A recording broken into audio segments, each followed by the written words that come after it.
So my son, ever since he was in preschool, he was like, he loves school. He's always loved school. Like, in preschool, he was the first one to count to 100. I remember him getting a little award, and it's the first one to count to 100. Came home so proud. Kindergarten, he was chosen as highest achiever of the year for kindergarten, and it hasn't stopped. I mean, he's never come home with less than maybe a 98 on his grades. He's pretty much joins every single club that you can imagine. He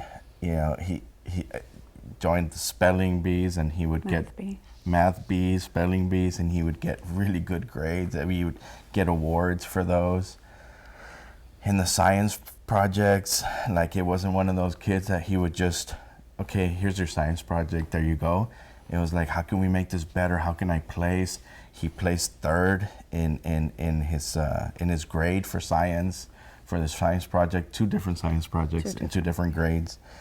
I mean, he's actually gotten us to get more engaged in school because of how driven he is, you know. And in high school, he's gotten in the chess club. He's been in robotics. He's in the magnet program. We just found out he was ranked top 10 in his class. He's a UIL calculators. He's in UIL spelling.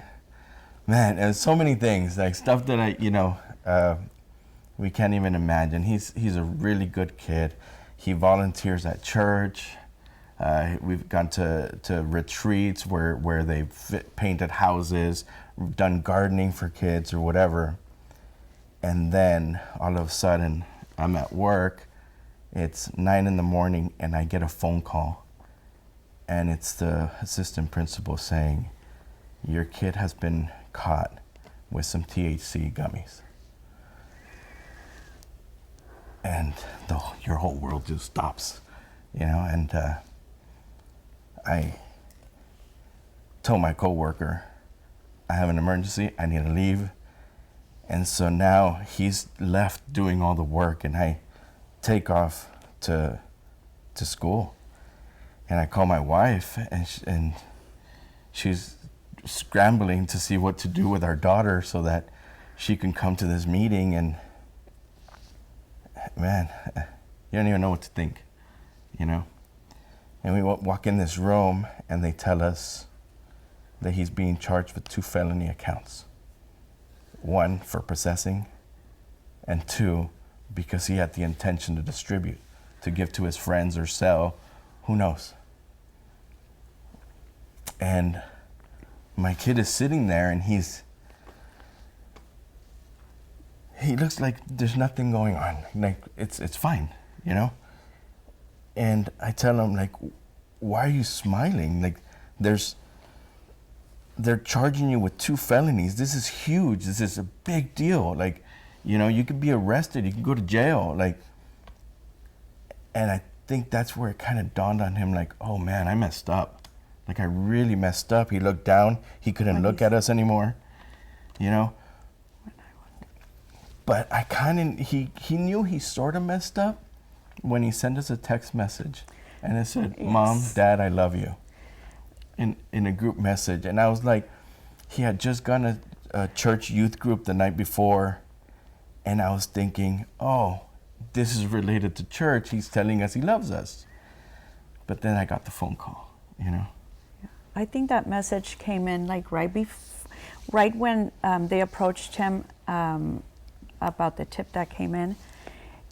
As he was walking, because I asked him, when did you send the message? And he said, as I was being walked into the office with the vice principal, and I saw the message, and it said, I love you guys. And I knew right there and then, as a mom, you know, that was him apologizing already. And when he said he looks like he did nothing wrong, and I told him, he's nervous already. I know my son, and I could see it in his eyes, and he couldn't even see me directly when we got to the school, and when they started talking about how he was going to be processed and taken to juvenile, that's when it hit me how real and how I just started thinking. One of my first questions in my head was like, what did I do wrong? What did we do wrong?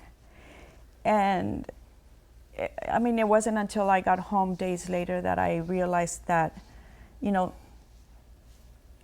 it wasn't anything that we did wrong. It's just mistakes. He made a mistake, and it was, we do everything, but sometimes you still miss, a little. You feel like your child is so well behaved. You brought him up to do the right things, say the right things, and to do well in school. And sometimes you get complacent and you feel like maybe everything is fine, but when he was taken, when he was taken, I pleaded with the officer. I was like, do you have to put on the cuffs? Do you have to put on the handcuffs? Can you not do that? He's not going to run away or anything. And he said, I'm sorry, but it's policy. I have to arrest him. He is being arrested, and he is going to wear the handcuffs, and he's going to go in the patrol car to juvenile hall. I talked to my son afterwards, and he said, like, yeah, you have to shower. They check you, and they check you. And when I say they check you, like, they check everything. It's pretty degrading. They give you these orange overalls or orange jumpsuit or whatever. It was orange. Oh. And and you have your little flip-flops, and it's very cold. You spend you spend your time in this room, and it's cold, and there's a bunch of other people in there, and asking them what they've done and all this kind of stuff. And there's so many people in for the same thing, vaping and vape cartridges, and they got caught, selling this and selling that, and it's just sad. It's sad, like some of the stories that he came out of there. But one of the things that I know broke my wife's heart was a phone call, because they give you a 5-minute phone call, and you only get one. And he called me, and when I got the phone call from the officer who was, I guess he had already been processed, and he was going to be placed in this room. So he gets a call.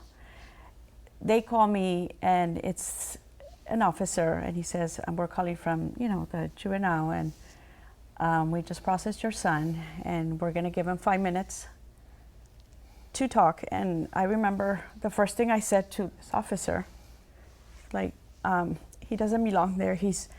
I know he made a mistake, but he is, I'm just scared. I don't know how it is. And I remember even my son, I told him when they were I'm going a little bit back, and he was taken from the school, and I said, we'll be there in a little bit after you're being processed. And I remember him saying, I don't want you to see me, Mom. I don't want you to go. And I just so bad wanted to. But I came home, and then going back to the call, when the officer put him on the phone, he sounded so broken. He was like crying. His voice was so broken, and he said, Mom, I'm sorry. Please forgive me.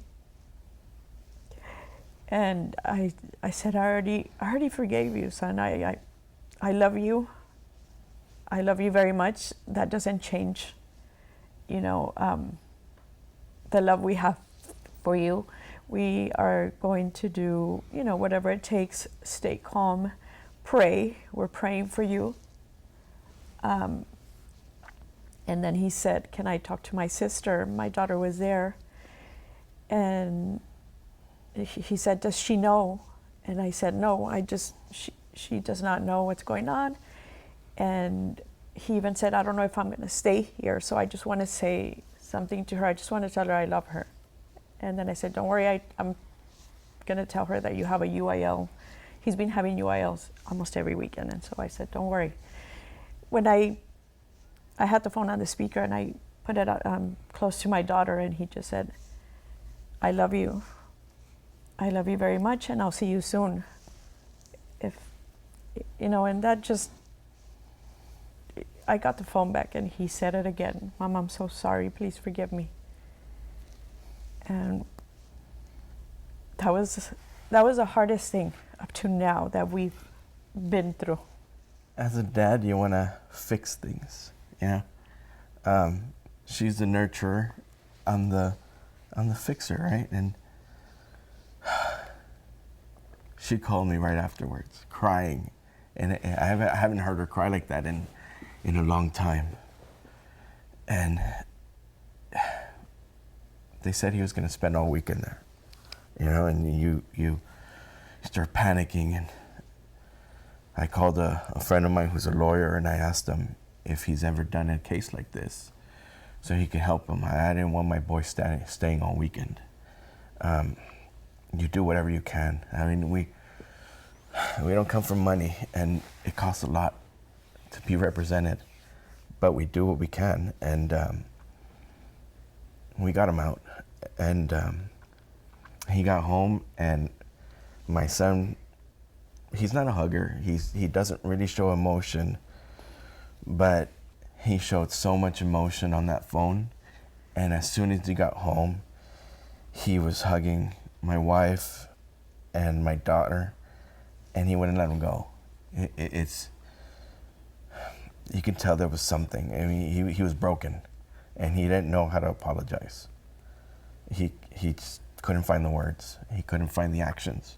He couldn't figure out what to do. He, like I said, he is top 10 in his class. He was hoping to hit top 5 this year. And instead of sulking in his room, and he went into panic mode. He started emailing all his teachers. How can I get home? Like, I'm in trouble. I might get kicked out of school. I don't want to lose credit for my classes. And he started emailing all his teachers asking for quizzes and tests and homework and what can I get ahead on. And he stayed up all night. He was getting like 2 hours of sleep, just trying to catch up on everything, because he knew at a certain point he was going to get kicked out of school. Maybe they were going to send him to JJAP, or maybe he was going to go to STEP, but it looked like he was going to go to JJAP. But he knew that, they knew that he was really driven, really focused, and that's what we were trying to show the school was like, this doesn't define him,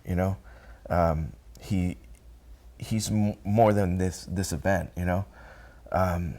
but there's so much like shame, he had to go and tell all his teachers, I messed up, I'm sorry, I messed up, can you help me finish my school? We had to go and talk to our pastor, His youth pastor, so that he can get counseling with him. It's like, what's going on? What made you turn to this? Like, you're not one of those kids. I had to tell my boss, because now I'm getting so many days of work that I had to miss. There's a court date, there's the probation hearing, there's meetings with the schools, there's meetings with the lawyers, there's paperwork, so you can't just, you can't keep it a secret, and then we're asking people to babysit left and right, and so, we had to confide in people, and we don't want anybody to look at him differently. He said, a lot of these kids in here feel hopeless. They've messed up so big that, they don't know what they're gonna do. He's like, but I know that I'm not one of those. I'm not gonna just let this define me. And so he's been doing everything he can to make up for what he's done. You know, we've had to go to parent meetings. Drug awareness on Drug Wednesdays, awareness. the Uniting Families. Yeah.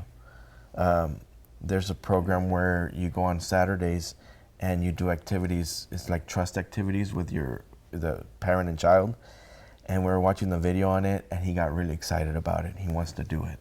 He's like, I know we're being forced to do this. Like it's part of the program to rehabilitate and to grow. He's like, but he wants to. He's like, man, I want to do this. I want to do this. This looks like it's something where, you know, we can connect and do something together. There's so much that has come out of this. Yeah. So when we were in the room and they were telling us on what they had caught him with, I mean, we had no idea, right? It comes out of left field. You have no idea. My son would never do this. My son doesn't do this. He doesn't show any of the symptoms. He doing well in school. He's doing well in school. He's he's not like sleeping all the time. He's not like getting the munchies. He's not this, that. There's so many like clues, like his face, you can see in their face. We didn't see it. And so I was like, I think you're wrong, and I think you're wrong. And I kept on telling the counselor, like, it's not my son. Like, it can't. So I asked the counselor, like, what do these look like? What did he have? What did he have? You know, because it's not something that my son, like, it's not consistent with him and his behavior. You know, what did it look like? And he said, it was a little baggie, a little plastic Ziploc bag, and inside are little gummy strips. Like the sour strips, kind of like the candy. Little sour strip candies, and it just looked like they looked like sugar on top. They looked like little rainbow colors, and I'm like, okay. So now I knew what to look for, because the first day that we went to that meeting, I didn't really believe him. Like it just didn't seem like it. So I went and I searched his room. I didn't find anything. There's nothing there. So then the next meeting we had, that's when I asked the counselor, and he told me what they looked like. So then I went back and I searched again, and I looked everywhere, and it's a little bag of candy. It's a little bag of candy. You would never see it. You would never catch it if you didn't know what you were looking for, you know? But I knew I didn't buy that candy. You know, he asked us for sour candies all the time and things like that. And that I had never seen. And so that's what I grabbed, and I took a picture of it, and I sent it to our lawyer, and our lawyer looked, and he's like, yes, those are THC gummies. It was the first time, you know. Well, since we've been to these meetings, and they started showing us, hey, you know, there's these candies. They look like regular old gummy bears. They look like sour strips. They look like all these things. We went to the vape shops, because they sell them at the vape shops. You have to be 21 to buy them. And I went and I started looking for these. Everything looked like candy. I mean, there's no way that you can just tell them apart. And so you have to be diligent. Yeah, like now that I knew, we've done so much research on this. It's crazy. We've like I said, we've gone to all the vape shops. We looked at all these different things that they sell. The probation officer was saying like that the vapes, they look like lipsticks, they look like pens, they look chargers or something, like a phone charger, like a little those battery banks. It's, you know, you can't tell them apart. Like, you have to actually, like, don't just look at, oh, that's a pen. You have to actually grab it, see it, open it. Okay, that is a pen. That's not a vape. You can't just trust anything that you see in the rooms anymore. It is, it's. You have to really look and even do your research, because I've learned a lot in that first meeting that I went. Almost everything that was said there, I didn't know. Maybe 80%. Why? Because we had never dealt with it. So this incident, this has made us not only to be more aware, but to do our research and what do these things look like? They look so ordinary. They look like just candy. Like my daughter, my 8-year-old daughter could have just gone to it thinking it's the sour candies that she is used to seeing that she likes. And this really opened my eyes that not only was this an eye-opener for us with him, but what could have, had this happened later on in life when he would have thought like, well, it's not as bad, maybe I can, acquire it more or whatever. But at this point, it was like, this could have gone worse. And I am so appreciative of these meetings that have been going on. I'm looking forward to them. I didn't think I would feel this way, but I want to know. Now as a parent, I feel like I want to know. I want to know not just what these things look like, but I want to know to help another parent, because I wouldn't want any parent to go through something like this and be completely unaware. And now that I know, I think it's good to be able to like communicate and share with other parents, with other families. And one of the things is that we were reactive. Something happened, and now we're playing catch up, right? We had to go look for it in his room, go look for it. We didn't even know what we were looking for. Then we found it. But then we started doing a bunch of research, and there's so many resources out there, and so many videos, and so many articles, and everything. And I went to the court with my son, and there was maybe like 30 other kids there, and each one of those was there for vaping. You don't even know what you're getting. They don't know what they're getting into, what they're buying, or what they're being handed. And other people started sharing with us. My son went through the same thing. They started educating us on these vapes, and that, they could be mixed with other stuff. So it's not like, oh, you're just getting THC, that's good. It's nothing big, not a big deal. No, like they're putting fentanyl in these, they're putting cocaine, they're putting other stuff, and it has these oils that like eat away at your lungs, and you don't even know who's making these, where they're coming from. It's so much stuff, and it's this whole world that we were just oblivious to.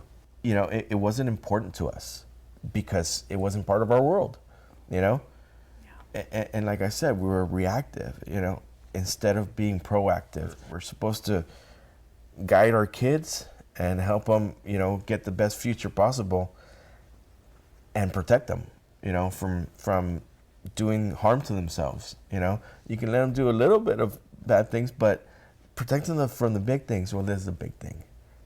And we failed, and it just makes you feel bad that, like, like she said, I felt like I wasn't a good parent.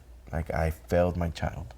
I don't know, I stay awake at night, like, what did I do wrong? How did I fail my kid? How can this happen at my house?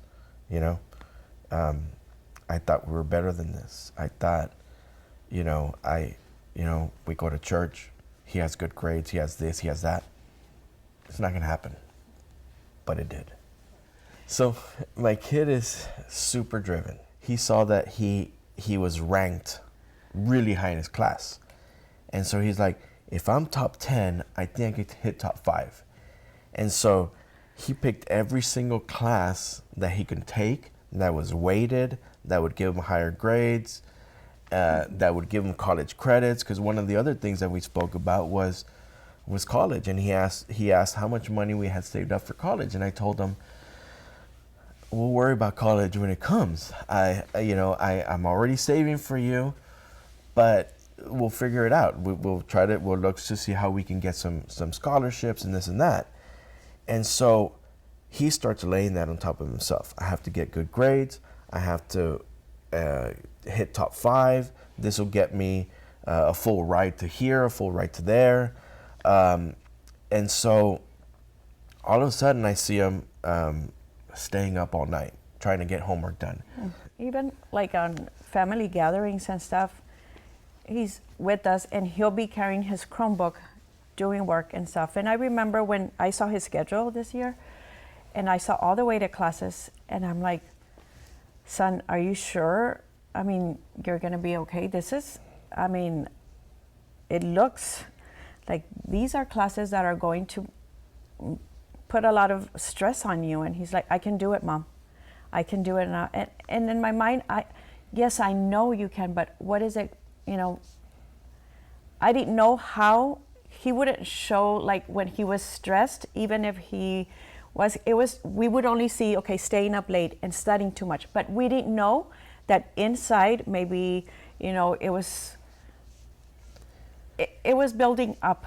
The stress was building up, and that's what he mentioned, that he felt why he turned to this. Yeah, somebody mentioned, oh, this can help you just kind of relax, maybe a little gummy here and there just after you, whatever, and he said, I was scared when the first time I had that, I realized, okay, it didn't do nothing. It actually probably maybe didn't do anything, but it maybe helped me relax or whatever. But he said he was always like hesitant, scared, because this is something he had never done. He did tell us this, and it was so much stress. It was so much stress, so many unrealistic expectations that he put on himself, that's where, his friends told him, this will help you chill out. This will help you chill out. So he got him. And afterwards, as we were talking, he says, I'm never going to do this again, because I did notice that when I would be on these, I'd be lazy. I feel like I didn't want, so he's one of those that like is always pushing himself, and this was doing the anti to where it was counterproductive of what he wanted. And for his academics, it was like not holding him back, but it was like, I don't have the same strive to. Yeah. But, as he was talking to our pastor asked him, why do this? Why? And he said, it was too much of a workload. It was too much stuff. I needed something to escape, And he said, well, why not talk about it with your parents? Why not go to the gym and get out that stress? Why not, cut some other stuff out of your life so that you reduce a little bit of that stress? Like, there's a lot of stuff that you can do instead of turning to this, and he didn't have an answer. He just, you can see that his wheels were turning, and it's like, yeah, you're right. There are so many other things I can do. Yet this was easier, or it was something new. That's another thing. I feel like some kids, it's like, well, let me see, let me try, but they don't know. They don't know what can happen, and that to me is very scary as a mom, because it could have been something else. He could have been offered something else. He could have been offered the vaping, where now they say they're putting fentanyl, as he was saying. That just scared me, because everything that you see right now on fentanyl is kids don't make it out of that. They do it as a first time just to try it. And we saw at that meeting how sometimes they don't make it out. And I would look at him, and I could never see him in a hospital bed fighting for his life. And so this has completely changed the way I see things, the way I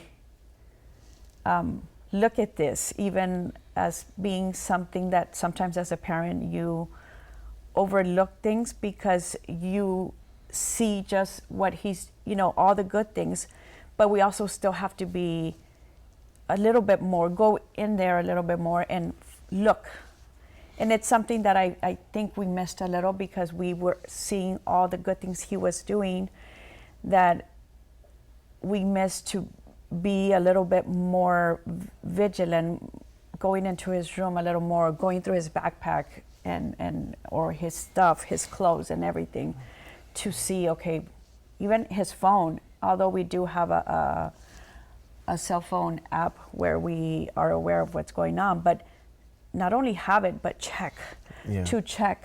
There's an app called RPact. There's a free version and there's a paid version. The paid version lets you see and control every program, every app. You can see screenshots of the text messages that are going through, of the social media. If you need to, you can completely lock their phone so that they don't use it at certain times. Super useful. Like I said, we were very complacent. I wasn't checking it. I wasn't monitoring it. And afterwards, you make those mistakes, but now we're playing catch up. The funny thing is, he did this to reduce stress. He gets arrested, stress level goes sky high. Gets put into juvie, stress level sky high.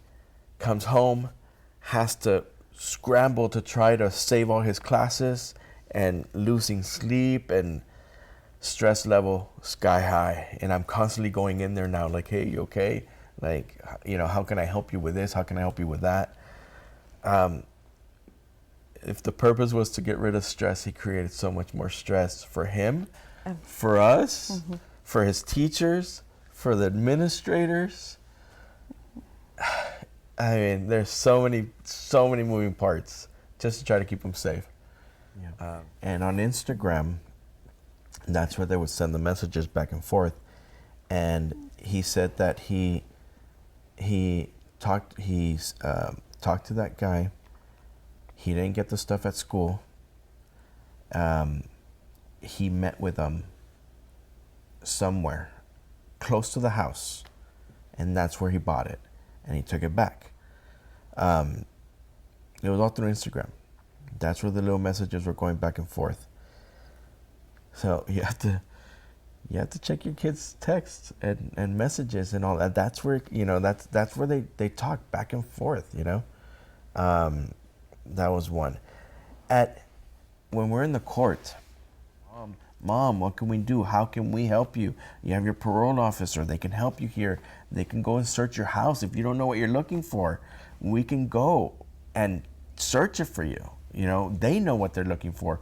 They can actually tell you, here's all these pictures of different things that we've carried that we found so that you can find it easier. And then there was these other kids. And when we would see, like, because we had to sit there and watch over 20 cases before our case came up. And we would see the difference. And if the parent was engaged and involved, you could tell that these kids made the mistake, but they wanted to make it better. And in the ones where the parents weren't involved, the kids, I mean, some of them even showed up to the hearing, and you could tell they were on drugs. And the judge said, we're gonna test you right now, finishing this. And you know, and for my son to just look at me and say, like, wow, like, there's such a difference between one and the other. He hadn't seen this whole side. This is where I am very impressed with the district's program that they have. Yeah. You know, we're in this situation, but I'm glad that we're able. This program has opened up my eyes so much. I'm glad it's here. Because I didn't know a lot of these things. I was unaware of a lot of things. So I'm been looking forward. Today we have another meeting, and even him, you could tell that there was a lot of these things that he heard, he did not know. And so I'm glad the district is helping in that way, that the students make this mistake, they're placed in this program, the STEP program, and the U First, and we're working together towards making a change, you know, and it's completely changed how I, you know, see this. I mean, to the point where years ago I was working towards getting my LCDC, and I was telling my son, he even told me, "You need to finish that, Mom. I think you should do it." And it's something that I'm going to look into it. This was years ago, and I want to, because it might help just one more child, one more student, one more family. That means a lot to me. It does. One of the things I have seen is that, and my son has seen this too, you tend to look at administrators as the enemy. You tend to look at the parole officers and the judge as the enemy. And every step of this process, we've seen people just love on us so much. They've gone beyond anything. They're treating us as if it was their child who was in trouble. They've, you know, they want to see these kids excel. They want to see these kids get cleaned. They want to see these kids graduate from high school, go to college, or get any kind of job. Just, they want to see them get past all this. And it's just amazing, because like my son has noticed it, like the assistant principals, the counselors, you know, it's the way they talk to them, and the time that they give them, going above and beyond to be able to help them through this. This program, you know, it's not to punish the kids, it's to help them, you know. I had a completely different view, and he had a completely different view. We thought we didn't know what we were in for, but this was just amazing. Like how much everybody was just like, you know, we're trying to help you. We're trying to help you get your kid through high school, get him back on track, get him out of drugs, help you be able to find those things in his room, and be able to identify these things. Yeah, I don't. I'm at a loss for words at how much help we've gotten. You know, I just recommend, like, we need to be more proactive. You know, inform yourselves, do the research, talk to your kids. A lot of us are coming home from work and we're just too tired to engage. Mm-hmm. We're too tired to talk to them, see how they're doing, see if they have any issues. Yeah. We're too afraid to go into their rooms and check. It's like, that's their room. No, it's not. It's your room. It's your house. And you're doing it to protect them because you love them. Not as a punishment, not as any. It's like, hey, I'm going to check your phone. I'm going to check your room. You know, I just want to make sure you're safe. And that's what you're doing. You're protecting your kids. And that's what we're failing to do. We're failing to be proactive, to engage with our kids, see how they're doing mentally, see how they're doing in their school and in their personal lives. We're failing to protect them from these drugs. I think that's what it is. I feel like this has taught us that nobody's immune. This can happen to any family. We think that just because you know your economic status or where you come from, because we aren't drug users, or because if we've never seen it in our family, it can happen to anybody.